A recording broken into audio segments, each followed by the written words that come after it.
Halo, assalamualaikum teman-teman semuanya. Nah, hari ini kembali lagi bersama Sabil di program podcast Everywhere Idea Indonesia.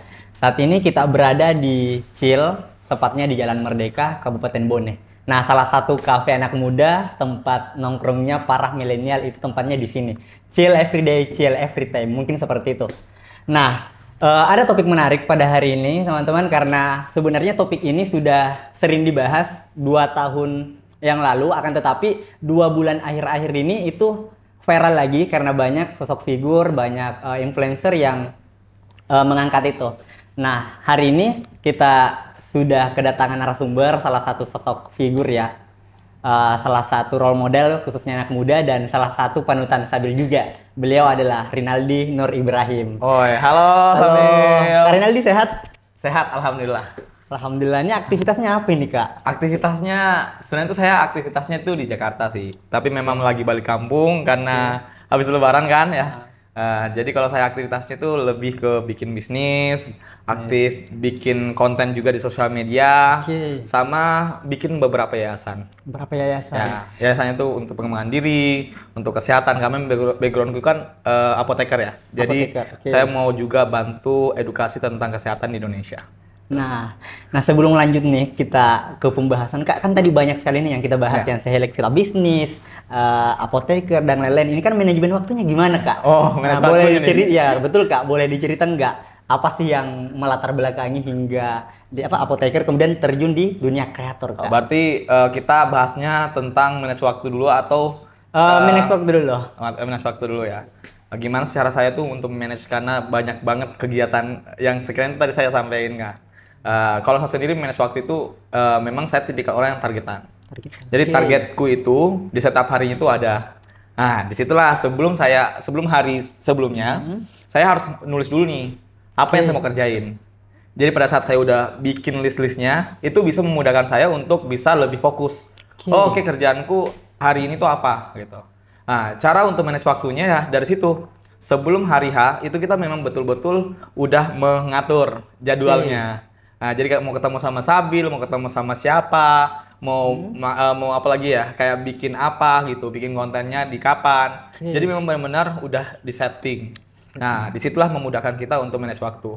Kalau misalnya nih saya punya yayasannya ada beberapa gitu. Misalnya ada Youth Ranger, ada Indonesian Rock Campaign, ada apalagi ada Bijak Obat Indonesia, bikin beasiswa juga. Itu sebenarnya tuh kayak ya udah, karena memang saya udah tahu nih Oke. biasa maksudnya saya ada kerjaan nih besok nih.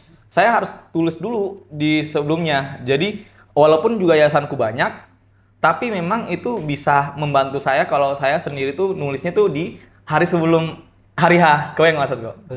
Jadi kayak misalnya udah bisa kontrol. Oke, hari itu saya mau ngerjain apa untuk yayasan ini gitu. Nggak mungkin lah semua di hari itu gitu kerjaannya gitu. Jadi untuk lebih kegiatan lebih platformnya. tepatnya kita yang mengatur waktu ya, Kak. Kita yang Bukan ngatur waktu. yang mengatur kita. Betul, kita ngatur waktu supaya kita tuh bisa lebih tahu nih apa yang harus kita lakukan.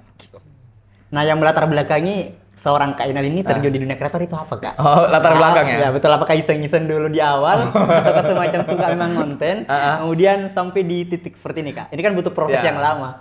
Bener. Jadi kalau saya sendiri sebenarnya tuh tipikal orang yang kayak punya jiwa yang mau menjadi sukses. Oke. Jadi kayak saya tuh kuliah sekolah itu kan di pesantren di Bone, Sulawesi Selatan.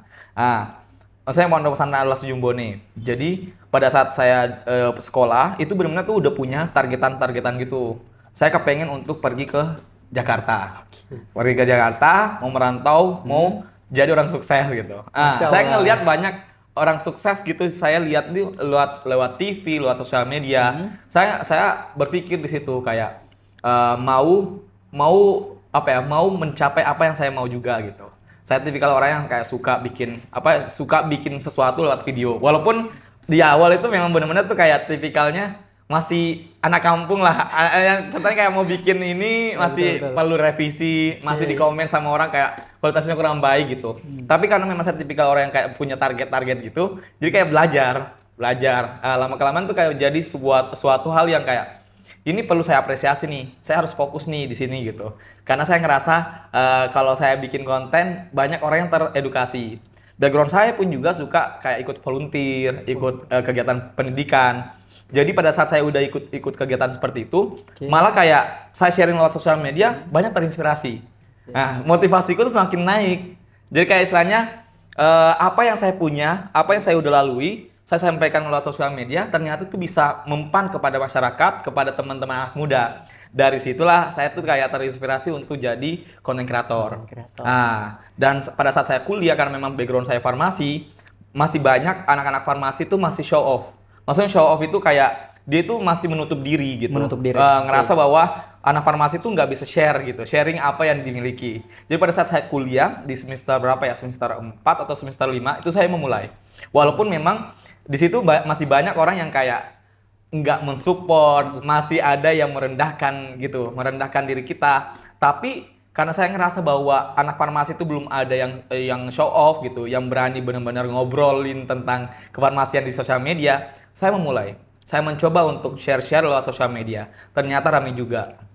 Nah, dari situlah termotivasi untuk lebih naik lagi. Dan ternyata dengan saya punya motivasi seperti itu, saya langsung diundang sama TV waktu itu. Jadi kayak ngerasa, oh ini adalah sebuah perjalanan yang dimana tuh perjalanan itu memang kita berproses gitu.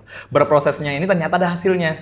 Jadi pada saat kita memang berusaha untuk melalui semua apa yang kita inginkan gitu, pasti ada hasilnya yang benar-benar maksimal buat diri kita. Nah, dari situlah latar belakang kenapa saya memulai dan memproses diri saya untuk selalu aktif lewat sosial media. Insyaallah memang sangat menarik ya Kak.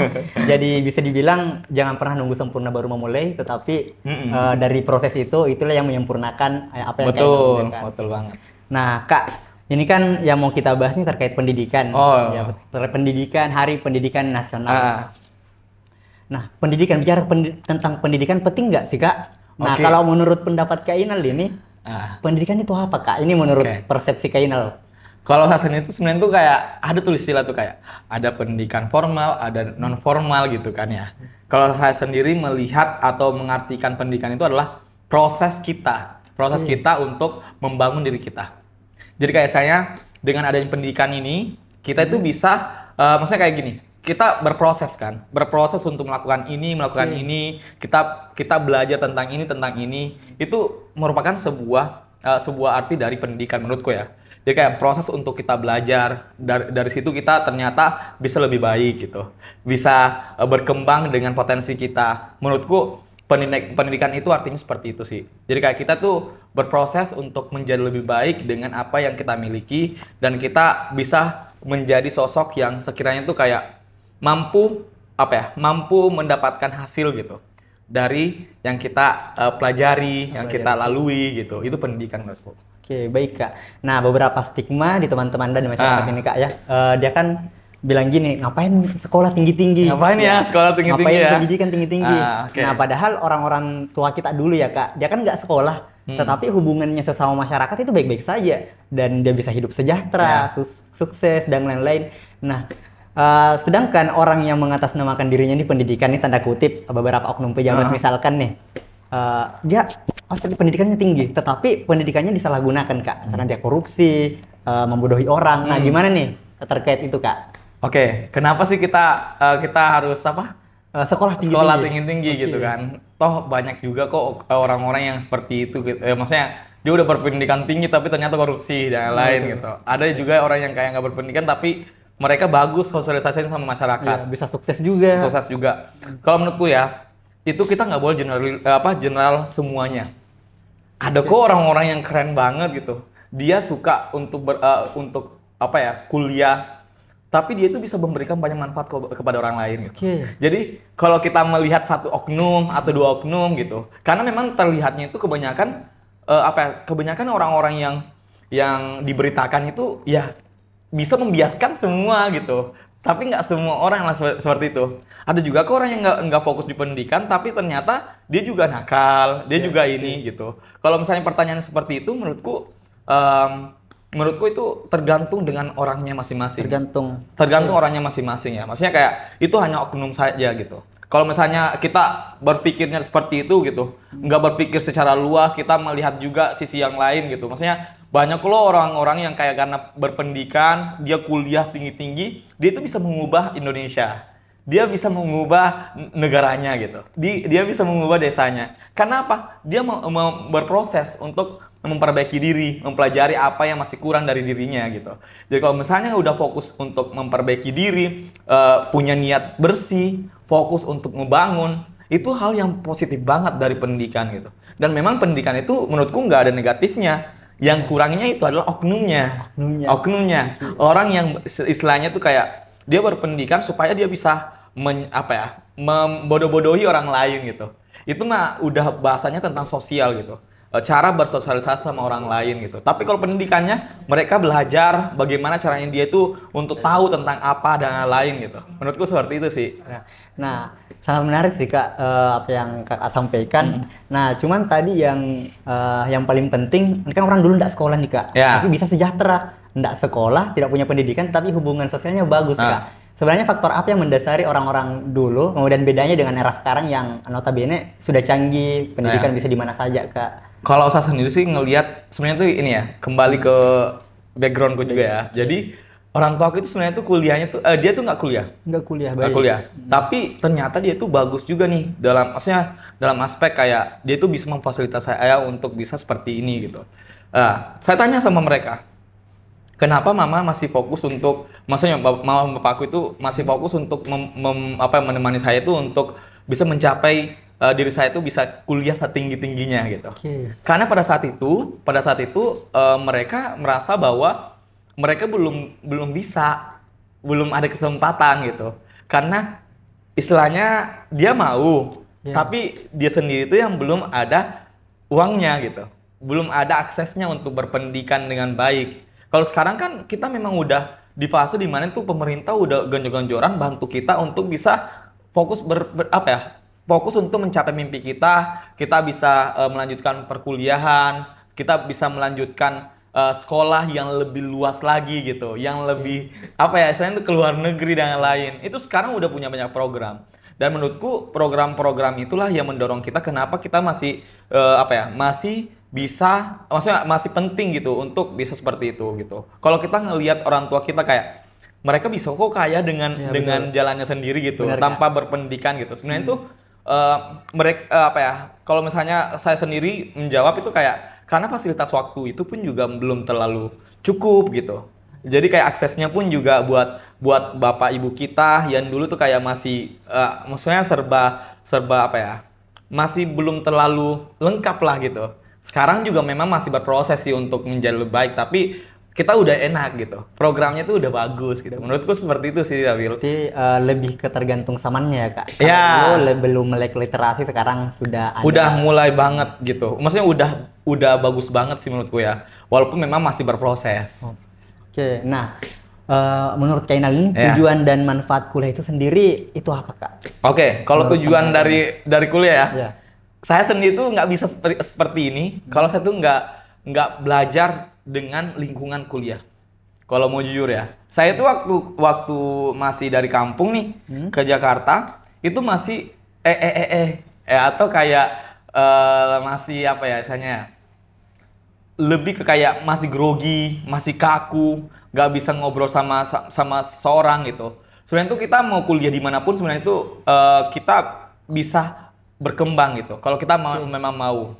Jadi pada saat saya tadi pertanyaannya lebih ke kayak apa pentingnya kuliah? Lebih ke tujuan dan manfaatnya sih, Kak. Apa tujuannya kuliah gitu? Kalau saya sendiri sebenarnya itu dengan adanya kuliah itu kita tuh bisa lebih berkembang dalam aspek saya tuh kayak pengenalan diri kita bisa lebih banyak mengetahui karena kita udah terbuka ruangnya untuk berekspresi. Jadi kalau kita kuliah itu sebenarnya tuh kita tuh lebih jalan untuk mendewasakan diri menurutku ya. Mendewasakan diri karena kita juga belajar sambil kita juga langsung bersosialisasi sama orang-orang banyak. Di kuliahan itu saya mendapatkan itu sih. Yang ketiga di kuliah juga saya lebih berkompeten. Karena misalnya nih saya kan backgroundnya farmasi ya. Kalau misalnya saya nggak kuliah, saya cuma mengandalkan kayak ilmu dari sekolah SMA aku saja, saya nggak akan mungkin tahu tentang obat ini bisa ngefek sampingnya itu yang ini ya gitu. Coba nggak kuliah, saya nggak terlalu tahu gitu. Karena nggak semuanya itu bisa ditahu lewat Google.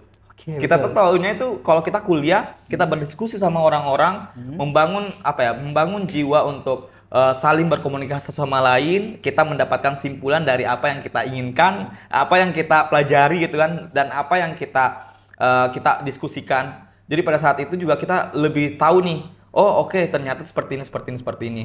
Kita tuh sebenarnya tuh didorong untuk berkompetensi Kompeten. dengan apa yang kita pilih gitu. Kalau saya sendiri jurusannya farmasi, walaupun memang waktu itu di farmasi itu saya nggak tahu sebenarnya farmasi itu apa. Oke. Yang penting ada kesempatan untuk bisa lulus. Ternyata saya memproseskan diri saya untuk fokus belajar farmasi. Tahu nih kayak, oh ternyata farmasi ilmunya seperti ini ya. Walaupun berat banget, Oke. tapi karena saya udah menerima, udah memperbaiki diri, belajar untuk kompeten dengan apa yang saya pilih, lama-kelamaan ternyata saya bisa tahu nih. Jadi pada saat orang-orang nanya tentang obat-obatan, saya bisa jawab, ini obat ini aja gitu. Oh ternyata kayak gini, kayak gini, kayak gini, kayak gitu sih. Oh, jadi seperti itu ya teman-teman, ada banyak manfaat dan tujuan kenapa kita kuliah. Salah satunya kalau Kak Inal bilang tadi, lebih kompeten, lebih mengetahui yang awalnya tidak diketahui, bisa bertemu dengan banyak teman, seperti itu ya Kak. Jadi banyak memang manfaat-manfaat yang dengan kuliah itu. Nah Kak, sebagai anak muda ini, sebagai sosok yang menginspirasi, khususnya Sabil sendiri, ini Kak Inal ini panutan saya nih. Asik. Nah, gimana sih Kak strategi Kak Inal ini menjadi pemuda agent of change? Agent of change. Iya. Gimana caranya itu kita menjadi anak muda yang membuat perubahan? Perubahan bener Kak. Sebenarnya tuh kayak gini. Kalau menurut saya sendiri ya, anak muda itu bisa membuat perubahan kalau dia itu udah tahu potensi apa yang dimiliki. Jadi istilahnya tuh kayak gini. Setiap anak muda itu punya banyak potensi sebenarnya. Tapi mereka itu nggak bisa bergerak sesuai dengan potensinya. Saya tuh seneng banget waktu itu ada programnya Pak Nadiem. Jadi kayak ada Merdeka Belajar gitu kan. Oke, betul. Di mana tuh kita bisa berani untuk berekspresi belajar. Jadi kayak misalnya semua anak muda itu sebenarnya tuh punya banyak potensi. Oke. Saya juga bikin platform namanya Youth Ranger Indonesia. Youth Ranger Fokusnya Indonesia. untuk mentoring, buat pelatihan juga, buat pengabdian untuk ngembangin potensi anak muda. Potensi ini sebenarnya dengan mereka tahu tentang potensinya, mereka tuh bisa bergerak, bertindak sesuai dengan apa yang dia suka. Misalnya saya tuh tipikal orang yang suka eksekusi kegiatan gitu, bertemu dengan anak-anak muda. Jadi karena dengan saya punya kegiatan-kegiatan seperti itu, bisa mengajak anak muda untuk membuat gerakan-gerakan lain. Dengan saya berjalan dengan potensi yang saya miliki sendiri, itu bisa mempengaruhi nih perubahan-perubahan banyak buat anak muda di Indonesia, buat Indonesia sendiri, buat lingkungan kita. Anak muda ini sebenarnya itu punya tanggung jawab di sini. Kalau mereka udah punya potensi, kayak misalnya nih skillnya dari Sabil penulis gitu. Kalau punya tulisan yang banyak bisa mempengaruhi mindset orang lain, itu luar biasa banget dong gitu. Jadi bisa membuat pengaruh buat orang lain. Agent of change membuat perubahan. Perubahannya apa? Bisa mengubah mindsetnya orang yang dulunya masih mindset miskin menjadi mindset kaya. Bisa membuat orang juga termotivasi untuk bisa lebih hidup lagi gitu. Maksudnya yang dulunya rendah diri jadi rendah hati gitu kan. Ataupun gimana pun gitu. Maksudnya kayak misalnya seperti itu sih menurutku Sabil ya. Nah tadi ada yang saya highlight nih Kak, itu sangat menarik tentang Bapak Menteri Nadiem Makarim tentang Kampus Merdeka nih Kak. Itu di era sekarang relate nggak Kak dengan kehidupan kita yang kurikulumnya berubah-ubah? Oh ya. Itu relate nggak dengan adanya Kampus Merdeka? Kalau menurutku sih karena saya sendiri tuh ngelihat programnya juga tujuannya kayak membantu anak siswa gitu untuk berjalan dengan apa yang diminati. Jadi menurutku itu bagus sih karena langsung to the point gitu. Kamu ngembangin potensi apa? Lebih spesifik kan? Spesifik. Jadi kayak saya sendiri suka banget untuk bersosialisasi, berkomunikasi sama orang. Jadi mungkin saya sukanya nanti di bidang ini gitu. Langsung nih. Jadi kita bisa langsung to the point. Karena sebenarnya tuh di tahun berapa ya? 2045 ya. Itu ada namanya bonus demografi. Coba mungkin nanti ada tahunnya gitu. Tahun berapa? Itu namanya bonus demografi. Kalau bonus demografi ini nggak dimaksimalin Sabil, istilahnya bonus demografi itu kayak usia produktif itu lebih banyak dibandingkan usia non produktif. Karena memang pada saat itu orang-orang produktifnya itu banyak banget. Kan zaman dulu itu kayak banyak yang hamil, banyak anaknya gitu. Jadi terkumpul nih di tahun itu gitu. Banyak banget anak-anak muda yang keren. Akan keren kalau misalnya dia tuh bergerak dengan potensinya. Kalau dia nggak bergerak dengan potensinya, dia nggak akan keren, dan itu bukan bonus demografi, tapi minus demografi gitu. Bisa membuat hancur negara karena nggak ada value-value yang bagus dari penerus di Indonesia.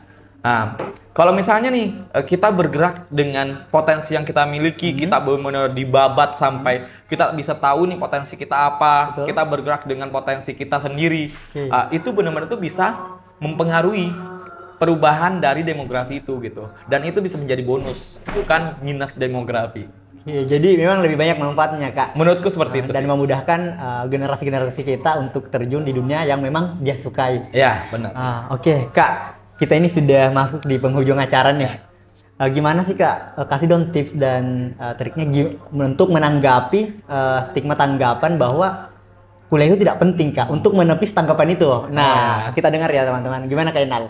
Kalau menurutku sendiri sih sebenarnya kuliah itu penting atau nggak penting ya, sebenarnya itu tergantung dengan diri teman-teman. Tapi kalau saya sendiri, dengan saya berkuliah, saya ternyata bisa seperti ini. Karena dari situ saya bisa berproses untuk terbuka, untuk mempelajari apa yang sekarang itu saya belum tahu. Dan istilah itu dengan kuliah itu sebenarnya itu kita itu kayak benar-benar tuh kayak mendewasakan diri. Kita berjalan dengan kompetensi yang kita bisa mau kembangkan. Di kuliah pun juga kita tuh bisa memilih gitu, peminatannya kita seperti apa.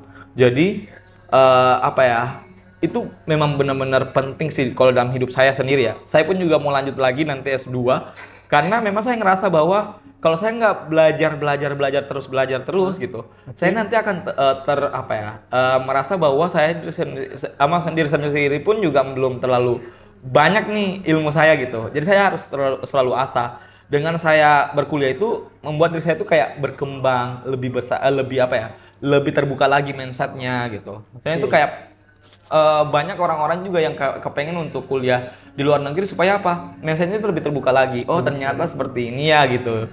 Seperti inilah dunia gitu. Dan itu menurutku itu bisa membuat diri kita tuh jadi lebih baik, mengerti keadaan seperti apa kayak gitu sih.